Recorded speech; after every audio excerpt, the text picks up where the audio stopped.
All right, today we're going to dive into a really innovative solution for a massive global problem: youth employment in Africa. We're looking at a brand new model that's all about bridging that final critical gap between getting an education and actually landing a real career. Let's see how it works. So, let's kick things off with a question that probably sounds way too familiar. You see young, talented people getting all the right training, they're earning their certificates, but then, crickets. Where are the jobs? It's this frustrating paradox, you know? And that really gets to the heart of the problem, right? There's this huge missing link between the classroom and the workplace. It's a gap where all that potential, all that investment in skills just seems to get lost. So this explainer is all about a project designed to build a solid bridge right across that gap. Okay, so how do you even begin to solve a problem this big? Well, this particular initiative is tackling it head-on with the solution they fittingly call the Breedj. Now, what's so powerful about this is that it's not some pie-in-the-sky idea. This source material makes this crystal clear, and I'm quoting here, "This is not a theoretical pilot, but a scaling of a proven model." In other words, this isn't a guess. It's taking something that already works and hitting the accelerator. And that proven model, it's called Breedj. You can think of it as a digital platform that acts as that bridge we've been talking about, directly connecting trained young people in Africa with actual remote job opportunities. It's basically the digital highway for that last mile of the employment journey. And that's exactly why it's being framed as a low-risk, high-impact investment. The goal isn't to reinvent the wheel here. It's to find what's already working and just amplify it. To take a successful model and give it the scale to make a truly massive difference. Okay, so we've got the what, but how is this bridge actually built? Let's get into the nuts and bolts of how this thing really works. It's a really smart three-step process, and it's all driven by data. First, they use the platform to see what employers actually need to identify the real skills gaps out there. Second, they take that info and feed it right back to the vocational training schools to help them update what they're teaching. And third, the final piece of the puzzle, they place the graduates from these updated programs directly into jobs. See? It's a perfect loop.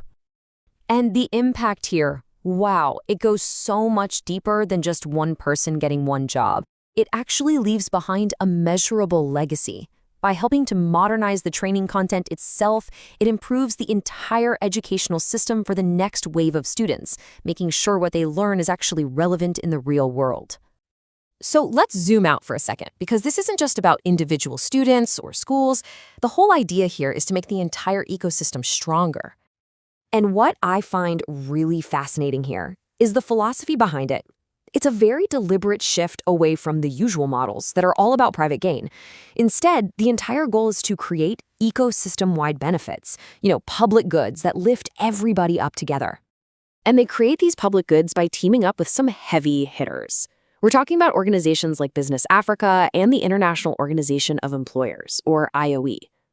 Through these partnerships, they create shared assets like public skills dashboards that everyone can use, and new models for public-private partnerships, or PPPs.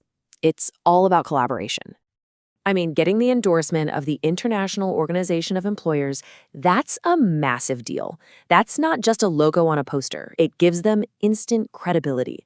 And maybe even more important, it unlocks access to a huge global network of employers, which is absolutely essential if you want this thing to scale. So all of this is building towards a much, much bigger long-term vision.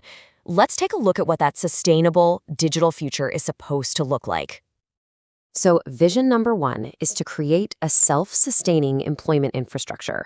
This isn't about some temporary program that just disappears when the funding runs out. The goal is to build something permanent, a lasting system that keeps connecting talent with opportunity for years and years to come. Vision number two is just as crucial. It's about shifting mindsets, getting young people to really see the incredible potential in remote digital careers. It's about opening their eyes to a whole new world of global opportunities that aren't tied down by geography. And finally, the third part of the vision is to be a shining example for others. This whole initiative is designed to showcase to governments and companies everywhere just how powerful these public-private digital solutions can be for solving huge workforce challenges. It's basically a blueprint for others to follow. The source material really sums up this collaborative spirit perfectly, calling it a true Team Europe-Africa success story. And that just captures the whole essence of this partnership-driven approach to creating real, positive change. And that brings us to the big question at the end of all this. You've got a model here that connects data, education, and employers in this seamless, self-improving loop. It's digital, it's scalable, and it's all about the public good. So you have to wonder, is this the future of workforce development? Not just for Africa, but for the entire world?